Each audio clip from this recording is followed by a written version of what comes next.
Hello friends, welcome back to my studio. Hope you're well. I have been staying connected to my art practice by putting things in my visual diary here. This is a little squiggle that I did that I really liked the very fine lines. This is with a Posca pen, and I've just been pasting basically inspirational images that I've found, things to keep me connected to thinking creatively. And I found keeping my hands busy doing this has been very helpful to get me going again. The other thing, as I've mentioned in previous vlogs, if you're having a bit of a lull in your practice, is to still surround yourself with art. And so my daughter and I went off to an exhibition that's being held at the moment at a local gallery, the Bendigo Art Gallery, and I took some footage, so I'd like to share a little bit of that with you. And then you'll see from particular pieces in this exhibition really got me thinking about my current work, and I got back and actually began painting again, which is really thrilling. So first, let's enjoy this little trip to the Bendigo Art Gallery. It is a glorious autumn sunny day, and the gallery was all decked out in this fake wisteria. And this is the exhibition, Impressions of Life in Paris from 1860 to 1925. And it is on until mid-July, if you're in the area. So the exhibition was really about different areas of Paris, be it gardens or the Montmartre or high society, different areas, and showing activities and art that relate to that.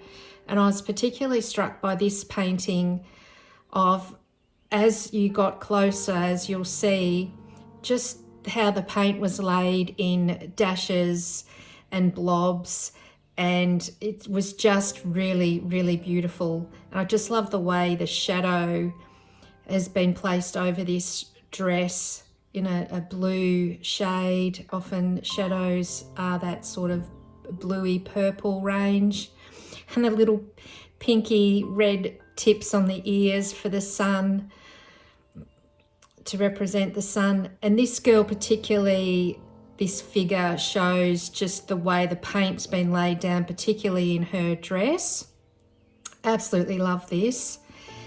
And then this little square chunk of apricot, it's not a solid block, it has some scratches in it, but just as we pan back, you can see just how well that represents the sunlight hitting her legs there. Just lovely. And I began to notice light and darks in the works. Then it became less about Paris and more about remembering how you can play with light. And as you've heard me say, I really want to bring more of that into my work, get back to that. And in this piece, I was struck by the texture. Often this period has, before this, had very flat paintings, and just the texture that was starting to come in. You know, we're talking about the Impressionists now, really playing with light. And look at this, the way the light is just glowing from the canvas, and mostly it's from the contrast of having the dark there.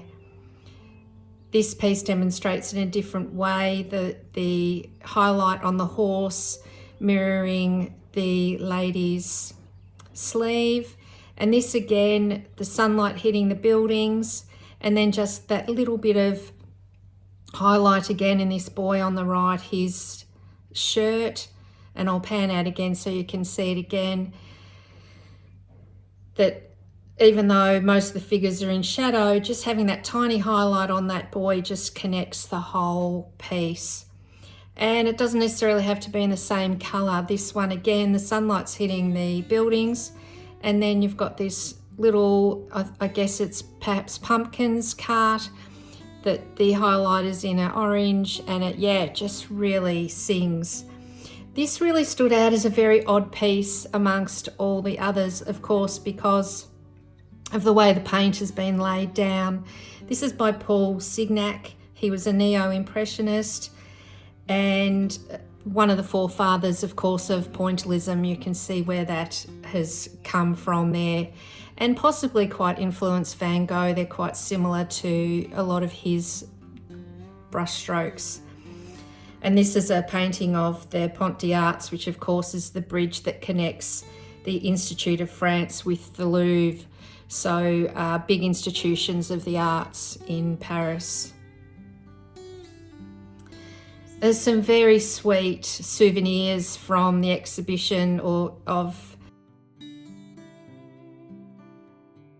when the Eiffel Tower was shown. They had a big expo.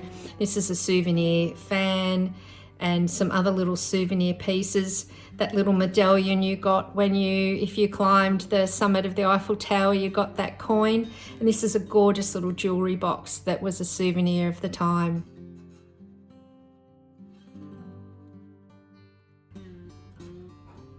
Of course, this is a Toulouse-Lautrec. You would be familiar with this. I've never seen that poster in real life, so that was fun. And these little figurines of famous people, singers, performers, and it shows the connection of advertising and art, the crossover. Of course, Toulouse-Lautrec was famous for that also, creating those posters.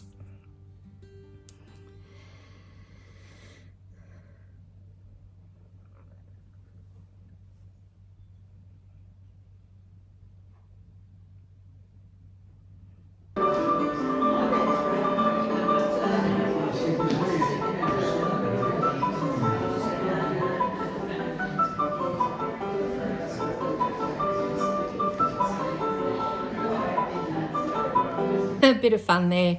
So we're back in the studio now, and I can see that's what this painting and a lot of the paintings I've been doing recently were going wrong. They were very tonally the same, all mid-tones. So I've got out these two paints. They are a raw umber and a transparent red oxide. The transparent red oxide, as it says, is a transparent. The raw umber is a semi-transparent, and I'm just doing a test here over some Prussian blue, which is predominantly what one of my paintings has in it already. I'm just testing if I did a wash, what that might look like. I'm wanting to really darken off the painting so I can make those highlights sing, instead of having it all of those lovely colours that I'm really enjoying, the very pinky Venetian red and the pale yellow and the pale blues. Just thinking about putting a wash over and just darkening off the painting, and that looks like it'll work quite well. So I do go ahead and decide to cover the painting with this wash. I think the raw umber works best. So first of all, I just want to wake the painting up before I do this too. So I'm just working in a compressed charcoal stick here, straight over the acrylic paint. And because I've decided that little piece of land down the bottom's just not working for me. So yeah, let's just attack this. Let's get into it. Let's not be too precious. Oh, so this is the charcoal I'm talking about. Comes in little sets like this. I got this years ago. I'm sure you'd find it online somewhere.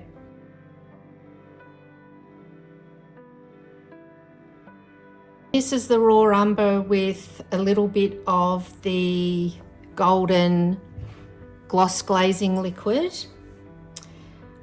It's lovely with the glazing liquid in it. It enables you to thin down the paint without losing its integrity. It does slow the drying, and I've found that's a little bit frustrating. So I'll have to get used to exercising patience when I'm working in glazes. And I have got quite a bit of water in this mix as well. So this is just the raw umber with the glazing liquid and some water. And I don't know what you think, but I'm loving it. So I start being a little braver and putting a little bit more paint in the mix. And yeah, I end up covering the whole painting in this. So I've just got a rag and I'm ragging off, partly because I want it to dry, and I'm also wanting it to be a wash. I want what's beneath to still come through.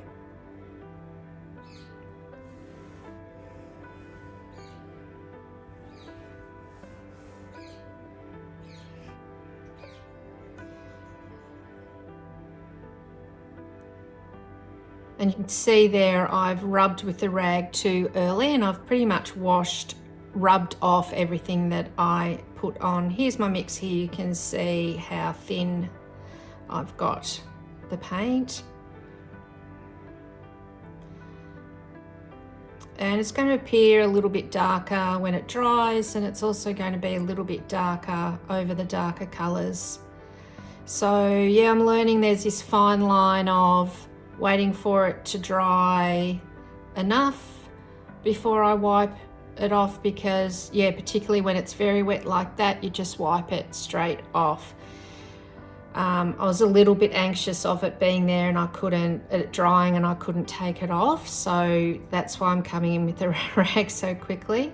But I think it's giving some really lovely results, and I'm really, really happy I did this.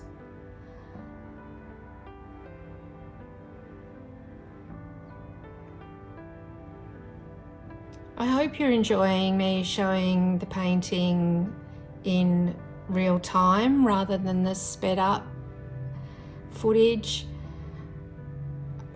As I've said often, the studio is such a peaceful place for me that yeah, I do move the brush around pretty quick often, but it's still yeah, it's not a rushed space. So yeah, I did get some good feedback about my first go at really showing the real-time footage. So I'm going forward, I'm going to include more of that. You can let me know in the comments how you feel about it.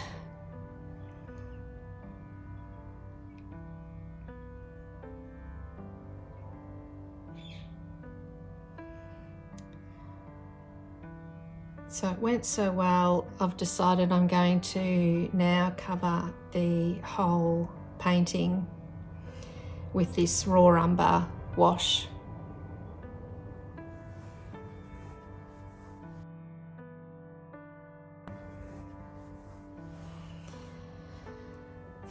The charcoal is still loose on the surface, so that's why I'm painting in two halves. I'm trying not to go over the charcoal because it will just all smudge. I have got some fixer that I will spray on that, but I don't know how it reacts to wet paint, so I will wait till the paint is all dry before I fix that charcoal in place. And you can see on what is the top half, because it's upside down, all of that charcoal has pretty much been taken off with the glaze going over.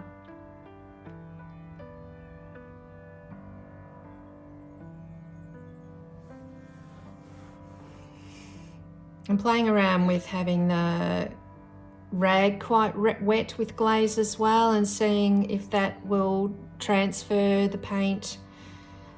Not so well, so continuing with the brush.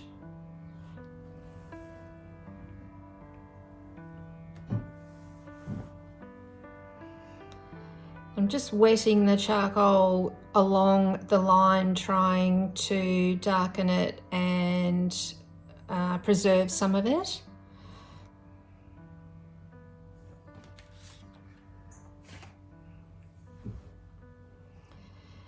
And I ended up with this kind of halo around this area. So I've just got a wet brush and I'm just toning that down, rubbing some of that back off. And even though that's dry, that's actually working quite well. So that's good to know. I don't have to be so fragile and panicky with it, that I can, to a point, take off. You can see it's taking it off quite well. And that looks much, much better with that ring gone.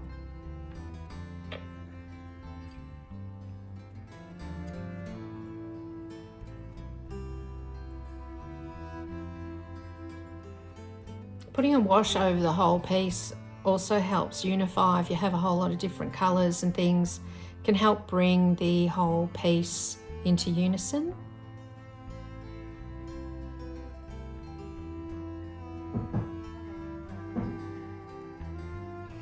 And it went so well, I decided, yes, I'm going to go over this other piece that I had almost abandoned. And it also comes up really, really well. And you'll see it softens and kind of mutes all of the colours, gives this lovely antique kind of feel to the whole piece. And as I said, unifies all of the colours.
What do you think?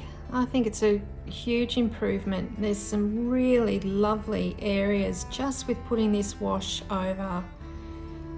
I've got some, yeah, really, really lovely tones, and I'll go over now next week and add some highlights in. Thanks so much for watching. I hope you have a lovely week, and I'll see you next week. Bye.